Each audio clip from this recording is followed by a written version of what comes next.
वासुदेवाय नमः। श्रीमद् भागवत गीता। त्वमेव माता पिता त्वमेव बंधु सखा त्वमेव विद्या ध्रुवं त्वमेव सर्वं मम देव।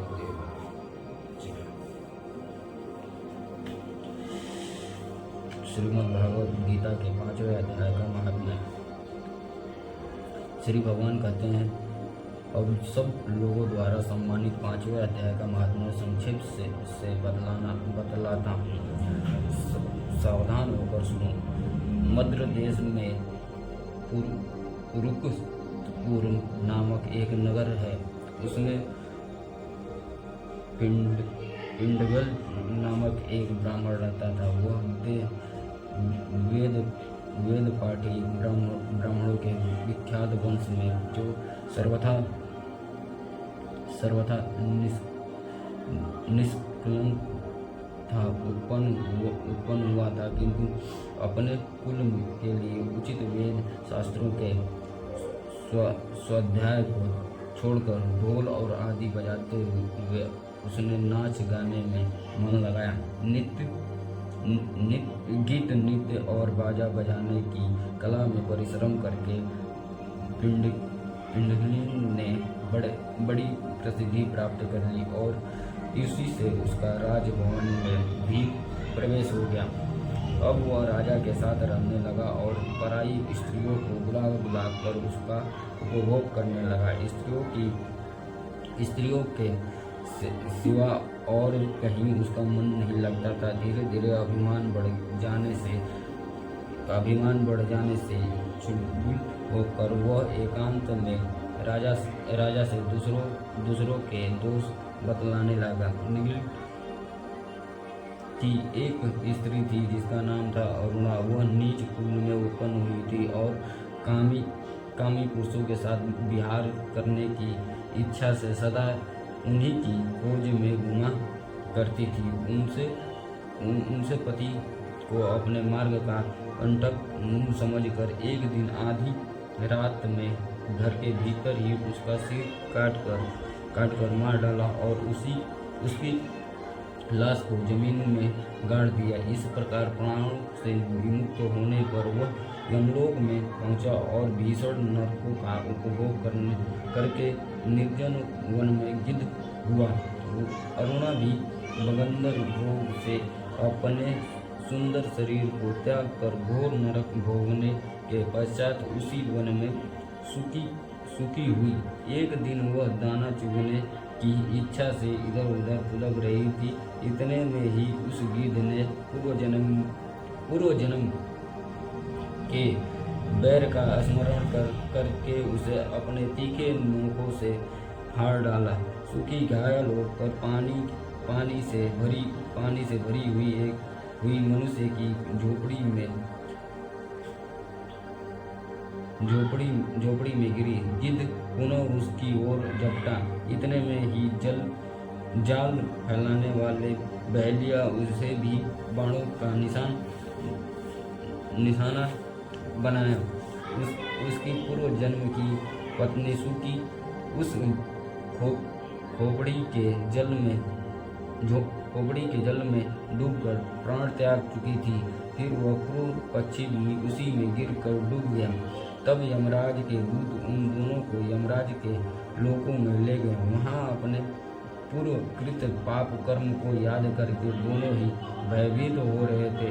तदंतर यमराज ने जब उनके घृणित कर्मों पर दृष्टिपात किया तब उन्हें मालूम हुआ कि मृत्यु के समय अकस्मात खोपड़ी के जल में स्नान करने से इन दोनों का पाप नष्ट हो चुका है। तब उन्होंने उन दोनों को मनवांछित लोक में जाने की आज्ञा दी। यह सुनकर अपने पाप को याद करते हुए वे दोनों बड़े विस्मय में पड़े और पास जाकर धर्मराज के चरणों में प्रणाम करके पूछने लगे, भगवान, हम दोनों में पूर्व जन्म में अत्यंत घृणित पाप का संचय किया, फिर हमें मनवांछित लोकों में भेजने का क्या कारण है, बताइए। यमराज ने कहा, गड्ढे के किनारे वट नामक एक उत्तम ब्रह्मज्ञानी रहते थे। वे एकांत सेवी, ममता रहित, शांत, विरक्त और किसी से भी द्वेष न रखने वाले थे। प्रतिदिन गीता के 5वें अध्याय का जप करना उनका सदा का नियम था। 5वें अध्याय को श्रवण कर लेने पर महापापी पुरुष भी सनातन ब्रह्मा का ज्ञान प्राप्त कर लेता। उसी पुण्य के प्रभाव से शुद्ध चित्त होकर उन्होंने अपने शरीर का परित्याग किया था। गीता के पाठ से जिनका शरीर निर्मल हो गया था, जो आत्मज्ञान प्राप्त कर चुके थे, उन्हीं महात्मा की खोपड़ी का जल पाकर तुम दोनों पवित्र हो गए। अतः अब तुम दोनों मनवांचित लोगों को जाओ, क्योंकि गीता के 5वें अध्याय का महात्म्य से तुम दोनों शुद्ध हो गए। श्री भगवान कहते हैं, सबके प्रति सम्मान भाव रखने वाले धर्मराज के द्वारा इस प्रकार समझाए जाने पर वे दोनों बहुत प्रसन्न हुए और विमान पर बैठकर वैकुंठ धाम को चले गए। जय।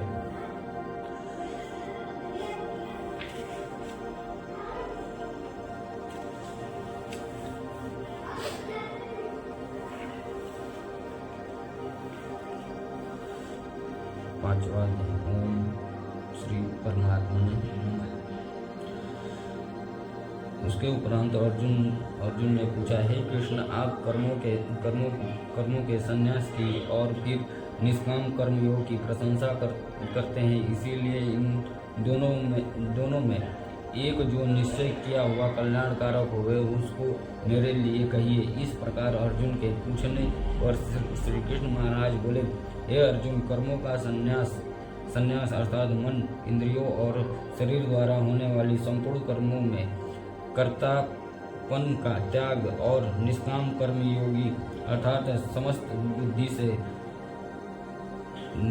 बुद्धि से कर्मों का करना, वे दोनों ही परम कल्याण के करने वाले हैं। परंतु उन दोनों में भी कर्मों के संन्यास से निष्काम कर्म योग साधन में सुगम होने से श्रेष्ठ है। इसीलिए हे अर्जुन, जो पुरुष न किसी से द्वेष करता है और न किसी की आकांक्षा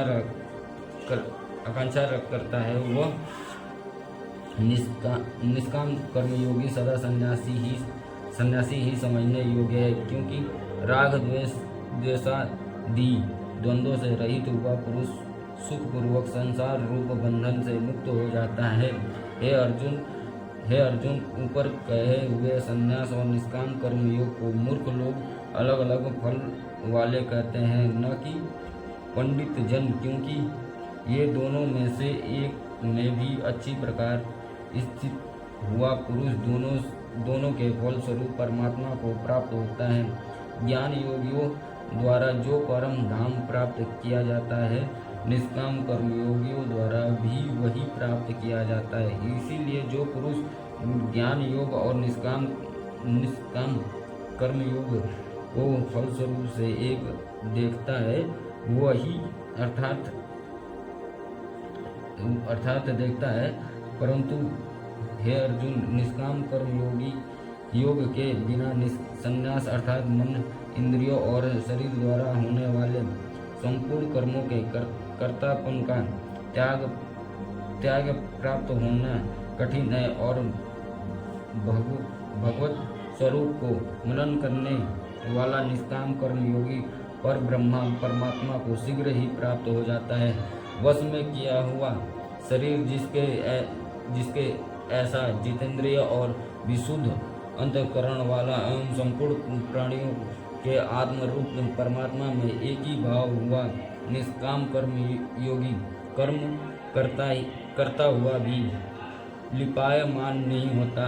हे अर्जुन, तत्व को जानने वाला संख्य योगी तो देखता हुआ, सुनता हुआ, स्पर्श करता हुआ, सूंघता हुआ, भोजन करता हुआ, गमन करता हुआ, सोता हुआ, श्वास लेता हुआ, बोलता हुआ, त्यागता हुआ, ग्रहण करता हुआ तथा आँखों को खोलता और मिचलता हुआ भी सब इंद्रियां अपने अर्थों में बरत रही है। इस प्रकार समझता हुआ निसंदेह ऐसे माने कि मैं कुछ भी नहीं करता हूँ, परंतु हे अर्जुन, देहाभिमानियों द्वारा यह साधन होना कठिन है और निष्काम कर्म योग सुगम है, क्योंकि जो पुरुष सब कर्मों को परमात्मा में अर्पण करके और आसक्तियों को त्याग कर कर्म करता है, वह पुरुष जल से कमल के पत्ते के सदृश पाप से लिपायमान नहीं होता। इसीलिए निष्काम कर्म योगी मतत्व बुद्धि रहित केवल इंद्रिय, मन, बुद्धि और शरीर द्वारा भी आसक्ति को त्याग कर अंतकरण की शुद्धि के लिए कर्म करते हैं। इसी से निष्काम कर्म योगी कर्मों को फल को परमेश्वर के अर्पण करके भगवत प्राप्ति रूप शांति को प्राप्त होता है और सकामी पुरुष फल में आसक्त हुआ कामना के द्वारा बाधता है। इसीलिए निष्काम कर्म योग उत्तम है। हे अर्जुन, वश में है अंतकरण जिसके ऐसा संख्य योग का आचरण करने वाले पुरुष तो निसंदेह न करता हुआ और न करवाता हुआ नौ द्वारा वाले शरीर रूप घर में सब कर्मों को मन से त्याग कर अर्थात इंद्रियों के अर्थों में बरतती है, ऐसे मानता हुआ आनंद पूर्वक सच्चिदानंद घर परमात्मा के स्वरूप में स्थित रहता है। हे परमेश्वर भी भूत प्राणियों के कर्तापन को और कर्मों को तथा न कर्मों को फल को संयोग को वास्तव में रचता है, किंतु परमात्मा के सकाश के प्रकृति की वर्तती है, अर्थात गुण ही गुणों में बरतते हैं। सर्वव्यापी परमात्मा न किसी के पाप कर्म को और न किसी के शुभ कर्म को भी ग्रहण करता है, किंतु माया के द्वारा ज्ञान ढका हुआ है। इससे सब जीव मोहित हो रहे हैं, परंतु जिनका वह अंतकरण का अज्ञान आत्मज्ञान द्वारा नाश हो गया है, उनका यह ज्ञान सूर्य के सदृश एवं सच्चिदानंद घन परमात्मा को प्रकाशत है, अर्थात परमात्मा के स्वरूप को साक्षात करता है। हे अर्जुन, तद्रूप है बुद्धि जिनकी तथा तद्रूप है मन जिनका, और उस सच्चिदानंद घन परमात्मा में ही निरंतर एक ही भाव से स्थिति जिनकी, ऐसा तत्वपरायण पुरुष ज्ञान के द्वारा पाप रहित और अपनावृत्ति को अर्थात परम गति को प्राप्त होते हैं। ऐसे वे ज्ञानी जन विद्या और विनय युक्त ब्राह्मण में तथा गौ, हाथी, कुत्ते और चंडाल में भी समभाव से देखने वाले ही होते हैं। इसीलिए जिनका मन समस्त भाव में स्थित है, उनके द्वारा इस जीवित अवस्था में ही संपूर्ण संसार जीत लिया गया है, अर्थात वे जीते हुए ही संसार से मुक्त हैं, क्योंकि सच्चिदानंद घन परमात्मा निर्दोष और सम है। इसमें वे सच्चिदानंद परमात्मा में ही स्थित है। जो पुरुष प्रिय को अर्थात जिसको लोग प्रिय समझते हैं, उसको प्राप्त होकर हर्षित नहीं हो, और अप्रिय को अर्थात जिसको लोग अप्रिय समझते हैं, उसको प्राप्त होकर उद्वेज्ञान न हो, ऐसा स्थिर बुद्धि संशय रहित ब्रह्मवेता पुरुष सच्चिदानंद घन पर ब्रह्मा परमात्मा में एक ही भाव से नित्य स्थिति 12 बाहर के विषयों में अर्थात सांसारिक भोगों को आसक्ति रहित अंतःकरण वाला पुरुष अंतःकरण में जो भी भगवत ध्यान जनित आनंद है उसको प्राप्त होता है, और वह पुरुष सच्चिदानंद घन नहीं पर ब्रह्मा परमात्मा रूप योग में एक ही भाव से स्थित हुआ है, अक्षय आनंद को अनुभव करता है। जो यह इंद्रिय तथा विषयों के संयोग से उत्पन्न होने वाले सब भोग है, वे यद्यपि विषयी रूपों को सुख रूप भासते हैं, तो भी निसंदेह दुख के ही हेतु हैं, और यदि अंत वाले अर्थात अनित्य हैं।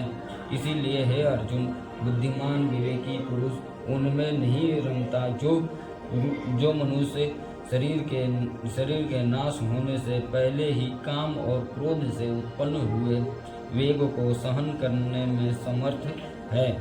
अर्थात काम क्रोध को जिसने सदा के लिए जीत लिया, वह मनुष्य इस लोक में योगी और वही सुखी है। जो पुरुष निश्चय करके अंतरात्मा में ही सुख वाला और आत्मा में ही आराम वाला तथा जो आत्मा में ही ज्ञान वाला है, ऐसा वो सच्चिदानंद घन पर ब्रह्मा परमात्मा के साथ एक ही भाव हुआ सांख्य योगी शांत ब्रह्मा को प्राप्त होता है। नाश हो गए हैं सब पाप जिनके तथा ज्ञान करके निवृत्त हो गया है संशय जिनका, और संपूर्ण भूत प्राणियों के हित में है रति जिनकी एकाग्र हुआ है भगवान के ध्यान में चित जिनका, ऐसा ब्रह्मा वेद पुरुषांत पर ब्रह्मा को प्राप्त होता है। काम क्रोध से रहित जीते हुए चित्त वाले पर ब्रह्मा परमात्मा का साक्षात्कार किए हुए ज्ञानी पुरुषों के लिए सब ओर से शांत पर ब्रह्मा ही प्राप्त है। हे अर्जुन, बाहर के विषय भोग को न चिंतन करता हुआ बाहर ही त्याग कर और नेत्रों की दृष्टि भ्रुकुटी के बीच में स्थित करके तथा नासिका में विचरने वाले प्राण और अपान वायु को सम करके जीती हुई इंद्रियां, मन और बुद्धि जिसकी ऐसा जो मोक्ष परायण मुनि इच्छा भय और क्रोध से रहित वह सदा मुक्त ही है। और हे अर्जुन, मेरा भक्त मेरे को यज्ञ और तपो का भोगने वाला और संपूर्ण लोकों के ईश्वरों का भी ईश्वर, संपूर्ण भूत प्राणियों का सुहृद अर्थात स्वार्थ रहित प्रेमी, ऐसा तत्व से जानकर शांति को प्राप्त होता है और सच्चिदानंद घन परिपूर्ण शांत ब्रह्मा के सिवा उसकी दृष्टि में और कुछ भी नहीं रहता, केवल वासुदेव ही वासुदेव रहते हैं। इति श्रीमद्भागवत गीता रूपी उपनिषद और ब्रह्म विद्या एवं योग शास्त्र विषय श्री कृष्ण और अर्जुन के संवाद में कर्म संसारी संयोग नामक 5वां अध्याय। ओम भगवते वासुदेवाय।